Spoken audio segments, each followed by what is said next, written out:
Bienvenidos a esta primer clase sobre el segundo libro de Crónicas. Por supuesto, cada vez que empezamos un libro, en realidad cada vez que empezamos una clase yo me entusiasmo, porque resulta que durante la semana, antes de venir aquí para compartirla con ustedes a través del video y con todos ustedes aquí, la estudio mucho. Y entonces el primero que se edifica y se enriquece con estas clases soy yo. Y ahora comparto de lo que yo recibí en el estudio de esta clase. Por eso siempre me ven entusiasmados cada vez que empiezo. Recuerdan que cuando estudiamos el primer libro de Crónicas, estuvimos hablando mucho del rey David, porque nos llamó la atención que Dios dijo, es un hombre de acuerdo a mi corazón. Entonces nos preguntábamos, bueno, ¿cómo es un hombre de acuerdo al corazón de Dios? Y estuvimos tratando con el libro de Crónicas, imagínense cuando estudiemos los libros de los Salmos, todo lo que vamos a sacar sobre ese tema. Pero bueno, del libro de Crónicas sacamos algunas cualidades del rey David que son muy interesantes y que empezamos a entender por qué Dios dice, este es un hombre de acuerdo a mi corazón. Por supuesto, eso fue en el primer libro de Crónicas. Así que el que no vio las 8 clases del primer libro de Crónicas están todas ahí para poder verlas en YouTube. Hoy empezamos con el segundo libro de Crónicas y esta es la primer clase. En el segundo libro de Crónicas nos vamos a enfocar en Salomón, en el hijo de David. Empieza el segundo libro de Crónicas en el capítulo 1 hablándonos de algunas cualidades de Salomón, ya rey. Algunas cualidades que hicieron que ese hombre sea uno de los hombres más prósperos de la historia. Más prósperos, por supuesto, de la Biblia, y cuando empezamos a tratar de entender los valores y los números y las cosas que se manejaban en el palacio de Salomón, nos damos cuenta que hoy los 10 hombres más ricos del planeta no con sus, digamos, fortunas sumadas, no llegan a la fortuna que tenía el rey Salomón. Entonces, si ese hombre sí fue prosperado y sí fue bendecido, ¿qué hizo? ¿Qué era? ¿Qué pensaba? ¿Cómo era su personalidad? Bueno, así como en Primera de Crónicas nosotros nos enfocamos en saber por qué Dios había dicho que David era un hombre de acuerdo a su corazón, al corazón de Dios, hoy nos vamos, o en estas clases de Segunda Crónicas, nos vamos a enfocar precisamente en saber por qué el rey Salomón fue tan prosperado y bendecido directamente por Dios.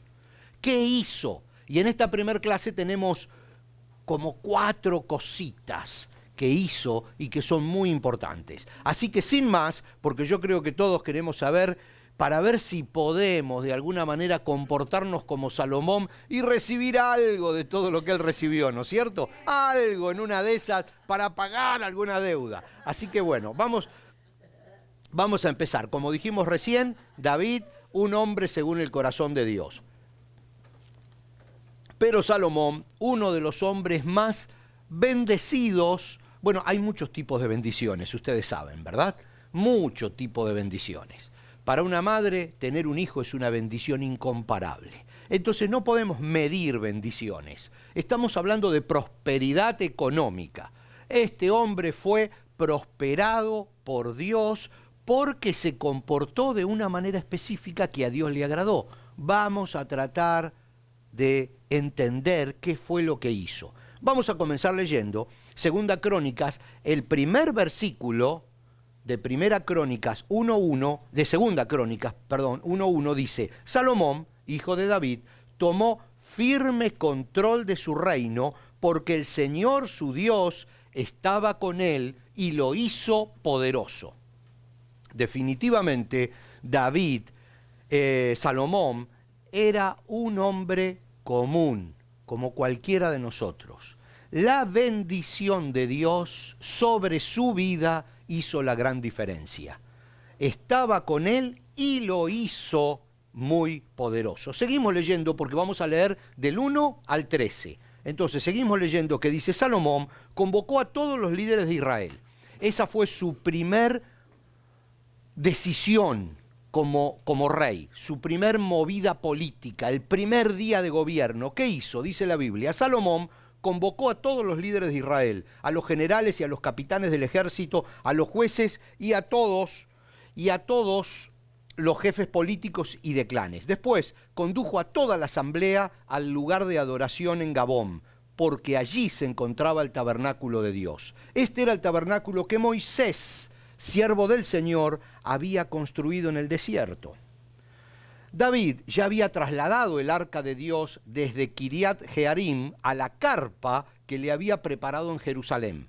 Eso lo estudiamos también en todo el primer libro de Crónicas. Así que si están medios perdidos, simplemente hay que revisar otra vez las clases pasadas. Entonces, dice que David había preparado en Jerusalén, pero el altar de bronce de hierro por Bezalel, hijo de Uri y nieto de Ur, estaba allí en Gabón, frente al tabernáculo del Señor. Así que Salomón y el pueblo se reunieron en ese lugar para consultar al Señor. Allí, frente al tabernáculo, Salomón subió hasta el altar de bronce en la presencia del Señor y sacrificó sobre el altar 1000 ofrendas quemadas. Seguimos leyendo.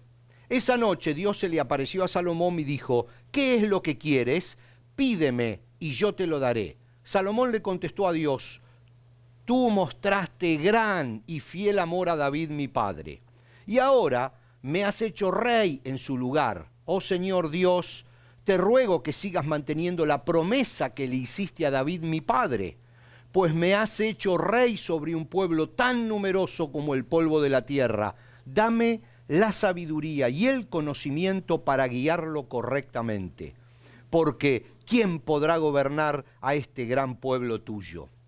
Dios le dijo a Salomón, por cuanto tu mayor deseo es ayudar a tu pueblo y no pediste abundancia ni riquezas ni fama, ni siquiera la muerte de tus enemigos o una larga vida, sino que has pedido sabiduría y conocimiento para gobernar a mi pueblo como es debido, ciertamente te daré la sabiduría y el conocimiento que pediste, pero también te daré abundancia, riquezas y fama como nunca las tuvo ningún otro rey antes que tú y como ninguno las tendrá en el futuro. Después Salomón se fue de Gabón al lugar de adoración donde estaba el tabernáculo y regresó a Jerusalén y reinó sobre Israel. Interesante. Primero, vamos a tratar de responder estas 4 preguntas. ¿Cuándo Dios habla? ¿Cuándo es que Dios habla? Número 2, ¿qué dice Dios cuando habla? Tercero, ¿qué le gusta escuchar a Dios? Y cuarto, ¿cuál es la reacción de Dios si escucha lo que desea? Basado en este pasaje, vamos a tratar de responder estas 4 simples preguntas que nos van a ayudar a entender por qué Dios se agradó tanto de Salomón y lo prosperó de la manera que lo prosperó en todo lo que hacía. En todo, absolutamente en todo lo que hacía. No solo que le dio riqueza, sino en todo. Vamos a ver. ¿Cuándo habla Dios? Primer pregunta, que vamos a tratar de entender en base al pasaje que acabamos de leer. Después de los sacrificios. Mire qué interesante. Dice que Salomón convocó como su primera medida de gobierno a todo su gabinete. Dijo, yo soy el rey, voy a tomar una medida real. Vengan todos conmigo. Vamos a la ciudad de Gabón, donde está el tabernáculo. Cuando llegaron al tabernáculo, a la entrada del tabernáculo estaba el altar de los sacrificios, que es o era, porque ya no existe más, simplemente un símbolo de la cruz de Cristo. Era el altar de los sacrificios. No se podía llegar al lugar santo, ni muchísimo menos al lugar santísimo donde estaba el arca, después de la cortina pesada que separaba el lugar santo del santísimo, si no se pasaba antes por el sacrificio, por el altar de los sacrificios. Fíjense que el el tabernáculo estaba armado de una manera que era, según dice la Biblia, una copia del cielo. Fíjense algunos detalles. Al lugar santísimo solamente podía entrar el sacerdote una vez al año para ofrecer sacrificios por él y por el pueblo. Al lugar santo sí se podía entrar, en el lugar santo había distintas cosas, pero a la entrada del tabernáculo estaba este lugar.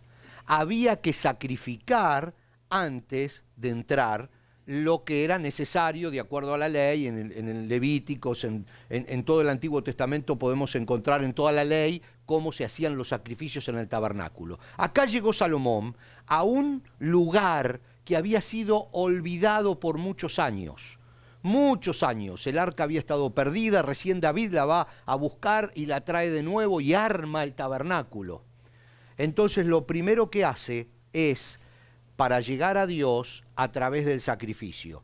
El sacrificio que santifica.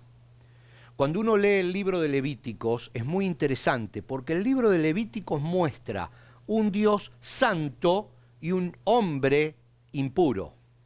¿Y cómo hace ese hombre impuro para comunicarse con ese Dios santo?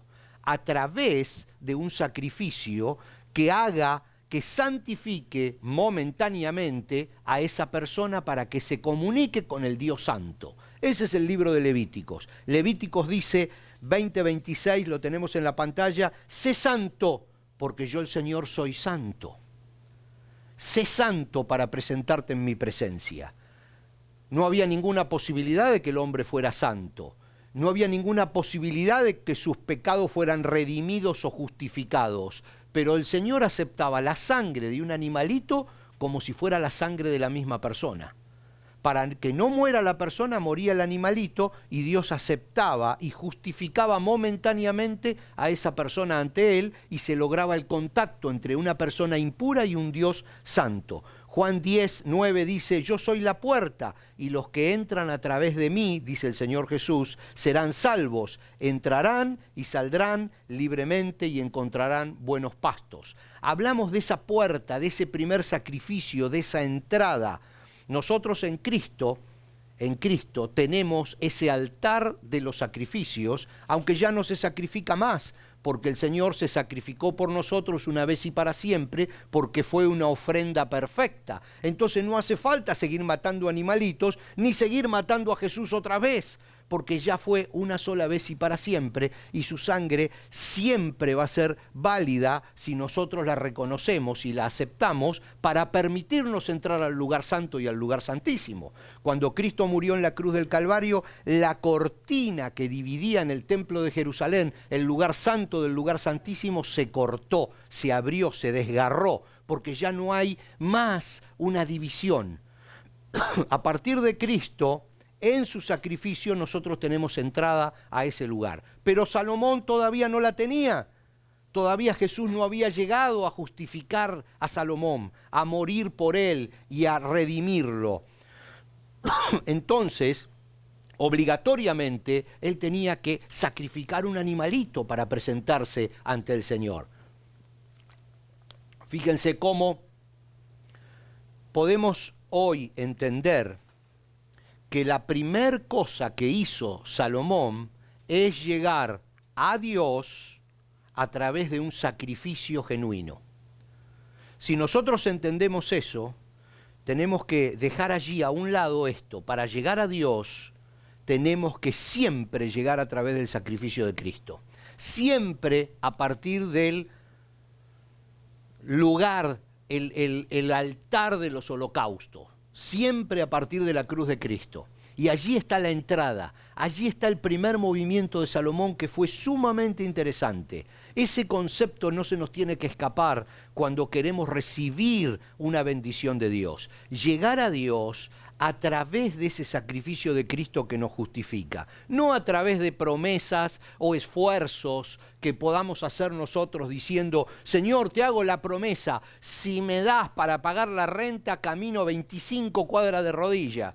No, o sea, ya no hacen falta esos sacrificios, porque cuando nosotros queremos lograr llegar a Dios a través de nuestro esfuerzo, es cuando no entramos a su presencia. Entonces, tenemos que tener en cuenta que para lograr esa bendición de Dios, hay que llegar a Dios, y para llegar a Dios hay un solo camino, y es a través del altar de los sacrificios que ya fueron consumados en Cristo.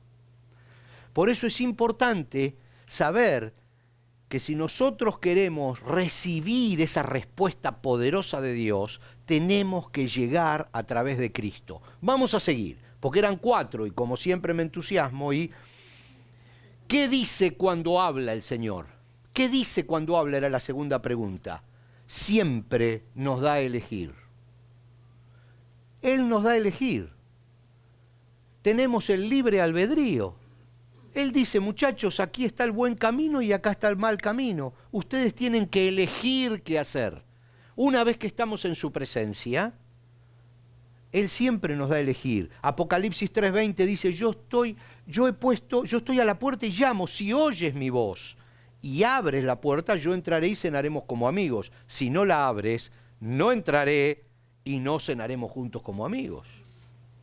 Esa última parte se la agregué yo, ¿no?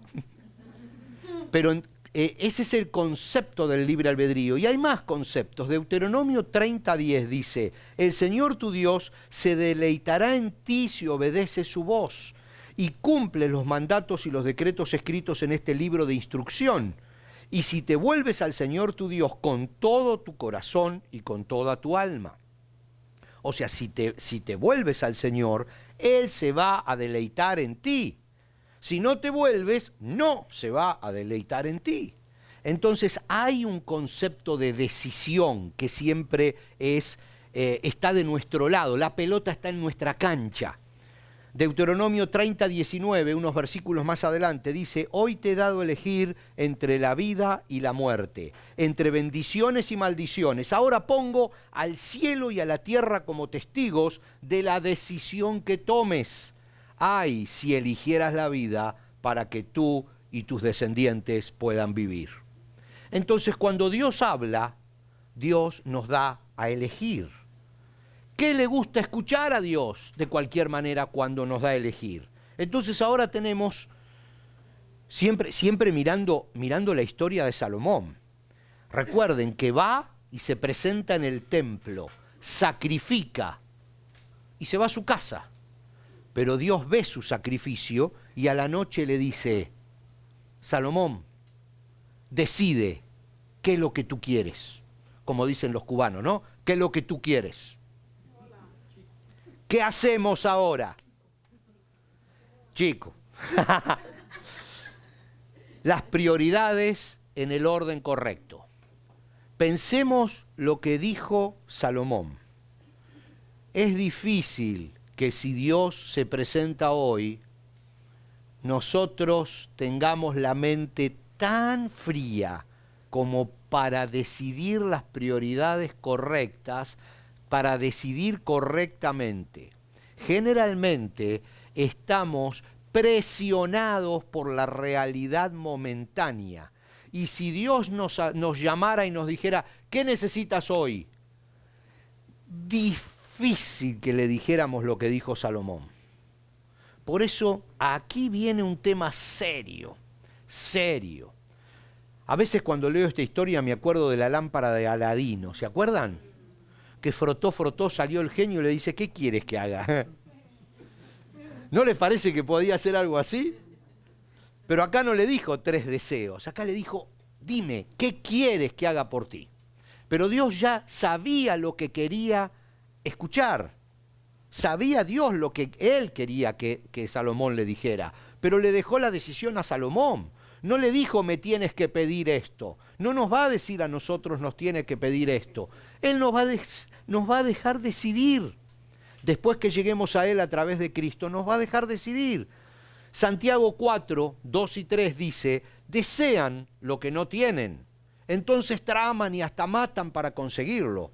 Es bastante agresivo este Santiago, ¿no? Pero dice, envidian lo que otros tienen, pero no pueden obtenerlo. Por eso luchan y les hacen la guerra para quitárselo. Sin embargo, no tienen lo que desean. porque no se lo piden a Dios. Aun cuando se lo piden, tampoco lo reciben porque lo piden con malas intenciones, desean solamente lo que les dará placer. Fíjense qué interesante este punto. Salomón no pidió nada que él personalmente necesitara. Y podría haber pedido muchas cosas. De hecho, Dios mismo le dice, podrías haber pedido que destruya a tus enemigos. Ustedes saben que Salomón, no sé si lo saben, pero se los cuento rapidito porque se nos va la hora. Salomón llegó muy presionado al trono de Israel, porque David tenía otros hijos. Y si no fuera por una estrategia que hizo la madre de Salomón, Betsabé, con David y con un profeta, ya casi en el lecho de muerte de David, los otros hijos de David le arrebataban el trono a Salomón. Salomón tenía muchos enemigos, no era fácil vivir en esa época. Él podía abrir una puerta y atrás de la puerta le bajaban un palo en la cabeza, le abrían la cabeza al medio, no era broma. Él podría haberle dicho a Dios, quiero que mates a todos mis enemigos, y no lo hizo. Él podría haberle dicho a Dios, yo quiero que me des una larga vida, y no lo hizo.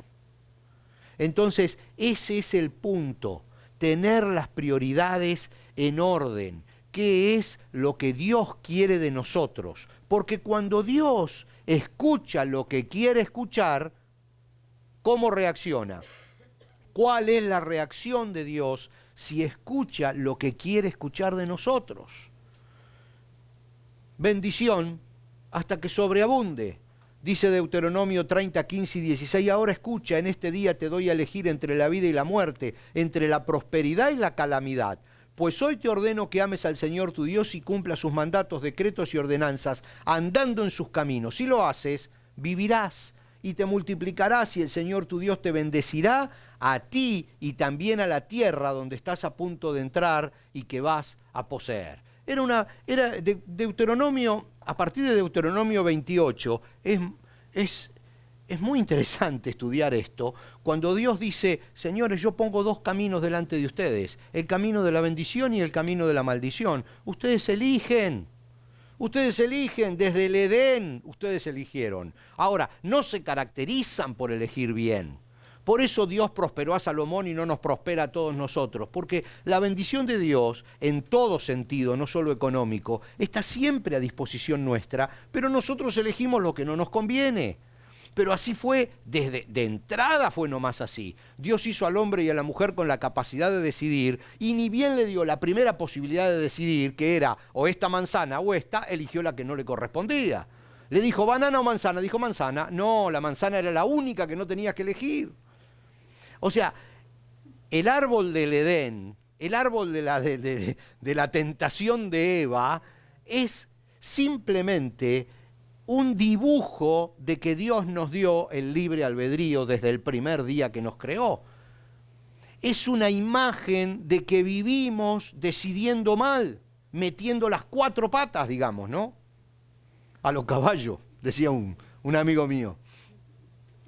Entonces, cuando nosotros llegamos al Señor a través de Cristo, las puertas se abren, porque ya no hay nada que nos separa de Él. Todos, absolutamente todos, tenemos la entrada abierta al lugar santísimo a través del sacrificio de Cristo. Llegamos a Él a través de ese sacrificio, no con esfuerzo que nosotros hagamos, con promesas o con cosas extrañas. Llegamos a través de Él y Él nos pregunta, porque nos pregunta automáticamente, ¿qué quieres que haga por ti? Y ahí es donde nosotros metemos la pata. En la decisión. Vivimos decidiendo mal y pagando consecuencia de nuestras propias malas decisiones. Y a veces hay tan malas decisiones que tomamos que hasta segundas o terceras generaciones siguen pagando nuestras malas decisiones. Hijos y nietos a veces siguen pagando nuestras buenas malas decisiones. A veces son decisiones que no parecen tan importantes, pero que cuando va pasando el tiempo, sí se convierten en cosas muy importantes que decidimos desde una carrera que estudiar, desde un trabajo que hacer, desde un barrio en el que vivir, un lugar en donde criar a los hijos. Tantas decisiones que con el paso de los años pueden ser muy perjudiciales o no para nosotros. Entonces, mantener las prioridades en orden, en nuestra vida es lo que nos hace tomar decisiones correctas. Por eso Salomón tomó su primera decisión en forma correcta.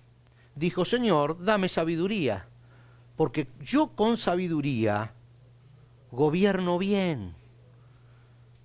El dinero va a entrar con sabiduría. No necesito que el dinero entre solo. Si me da sabiduría, yo lo hago entrar. Porque cuando leamos el resto de Crónicas, vamos a ver qué inteligente que era Salomón para negociar. La manera en que él negociaba y lograba que reyes de otras partes del mundo llegaran con regalos cuantiosos.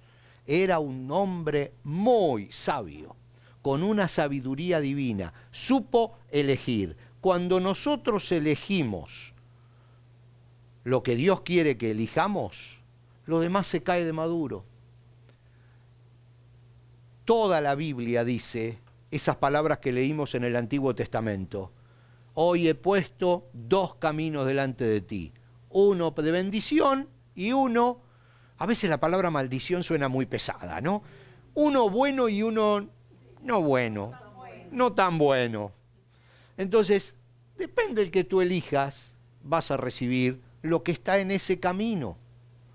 Si vas por el camino bueno, recibirás las cosas que están en el camino bueno. Y si vas por el camino no tan bueno, vas a recibir las cosas que están en el camino no tan bueno. Por eso todo se basa en decisiones. Entonces, volvamos al punto. ¿Cómo Salomón llegó a Dios? A través del sacrificio. ¿Cómo llegamos nosotros a Dios? A través de Cristo. Dios nos pregunta: ¿qué quieres que haga por ti? La decisión es nuestra.